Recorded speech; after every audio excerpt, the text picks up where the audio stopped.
Hello, my people. This is Dr. Tammy, and today I'm doing a quick one where I'll be sharing with you five biggest credit mistakes that we immigrants make that hold us back from being able to buy our own homes as fast as possible, because credit is a big deal when it comes to buying your home, unless of course you are buying cash, but if you have good credit, then they tell you have to deposit 10%, 20%, and so on. But with a good credit, you have the opportunity to get lower interest rates, and some low down payments as well. Okay, so I'll walk you through five biggest mistakes that I know we make that you want to avoid. And this is not really your fault. I mean, you're coming from Africa where it's a cash economy, right? And you come into the country, you have no idea where to start. Nobody taught you, how to navigate the system. You're here with your family and you've been paying rent for maybe 2-3 years, and it's now time for you to say, you know what?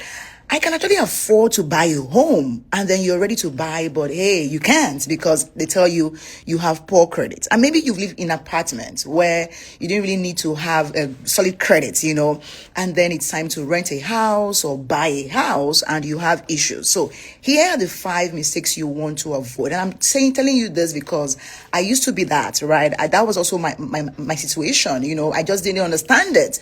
And nobody had a full picture, but guess what?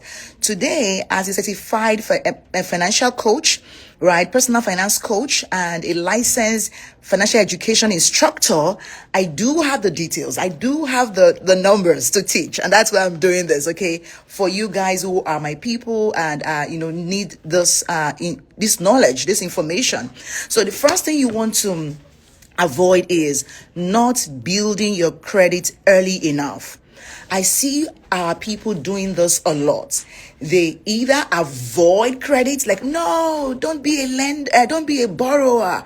A borrower is a slave to the lender. All those things, like what we've been taught, our religious teachings back home.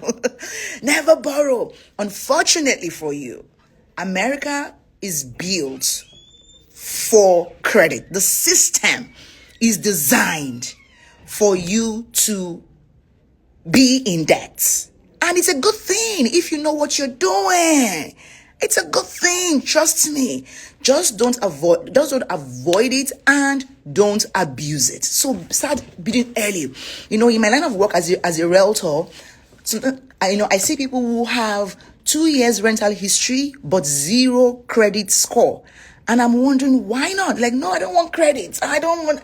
And so I say, did you know that you can actually open a secured credit where you go to the bank and the bank will, go to the bank with cash, with your own cash, and they would open a secured credit card for you.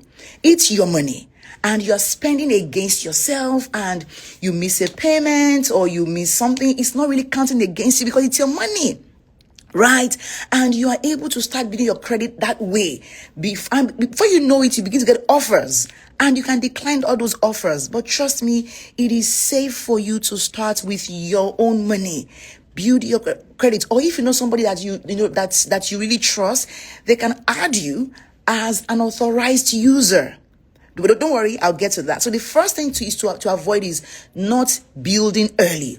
As soon as you come in, as soon as you are able to open a bank account, that same day, okay, open a secured credit account.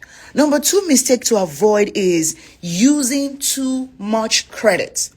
Now, your credit utilization takes up about 30% of your credit score. So you want to be sure that you are not owing too much. Now, what you owe is what the bank, what they report to the bureau at the end of your cycle, usually 21 days to 29 days, right? So know your cycle and be sure that what you owe at the end of your cycle is not more than 30% of your total credit. So let's say you have a credit of $100, worst case scenario, right? You can use the whole $99 actually. However, when it is time for you to pay back, you cannot pay minimum payment at that level. You have to pay at least $70. That way you are owing just $29 left. Right. Personally, I max out my credit card. Usually, like if I have 5K, I use it like 4.9. Why? Because I have this one card that is my utility card and I use it for everything. That way I'm able to track everything. But guess what? Before my due date, I pay off everything, like every damn thing. And my account goes back to zero, not owing anything. The trouble would be if I use that much and I don't pay back. If you don't trust yourself to pay back, please. And I only spend or only use the debts that I know I have the cash already. I just use those spendings for all the benefits, the cash backs and all those airline points that I get from it. If not, I don't spend what I don't know I have the money for. The debits in my account for it. So don't spend too much. When I came in, I was told that, don't spend more than 30%. So out of my maybe $200 or $500, I can't really remember now. Let's just say $200. I would spend just about $60 every month until the following month. It was really restrictive. And so at the time, I had to just stop using the card because it was too tiny to be spending $60 in my $200. So I just stopped using it. Unfortunately, I was misinformed. Once I learned that you can use it, but the remaining balance, what you are owing by your cycle, is what must not be more than 30% of what you of your total credits, amount. Okay. Number 3 mistake to avoid is paying your bills late. When you miss a payment, your credit score can drop as much as 100 points or more. I'm telling you. The worst case I always recommend is set up an automated debit such that you are able to pay the minimum, which is usually maybe like 5% or even maybe even 3% of the total amount you are owing. So no matter how bad, ensure that you have that minimum payment in your account so that they can debit you. That way you are not owing. I have an excellent payment history. Like I get these emails from Credit Karma. They're saying like, wow, you are on a streak. You've never missed a payment. I'm like, yes, that's me. 30 months in the United States and I'm a hot streak. I love those compliments from Experian and so, the bureaus.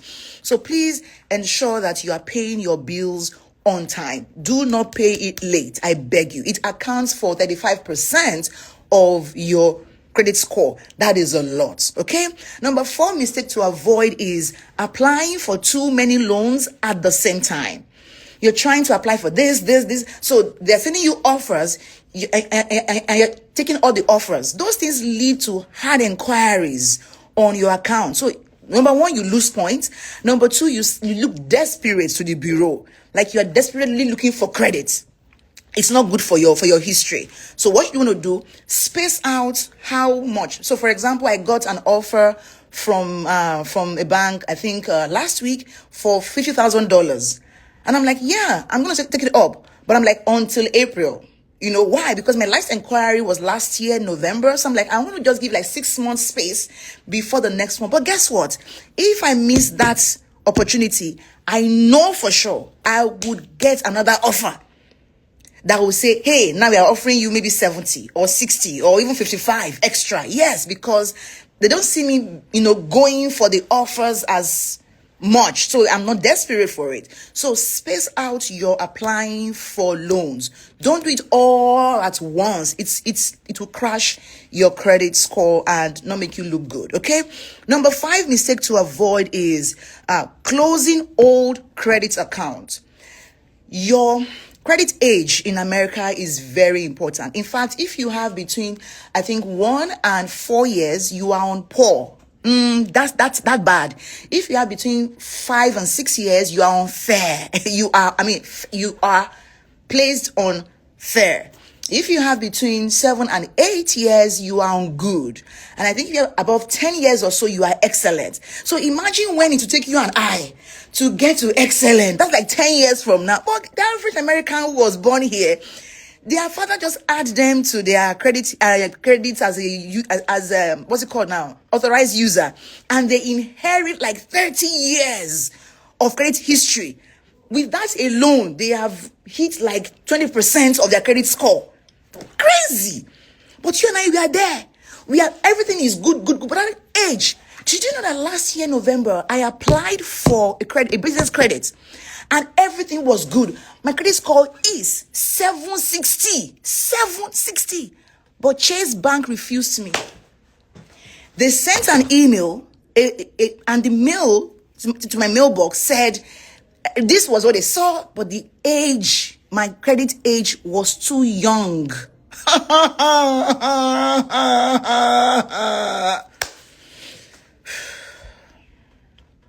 Yeah, it was very sad.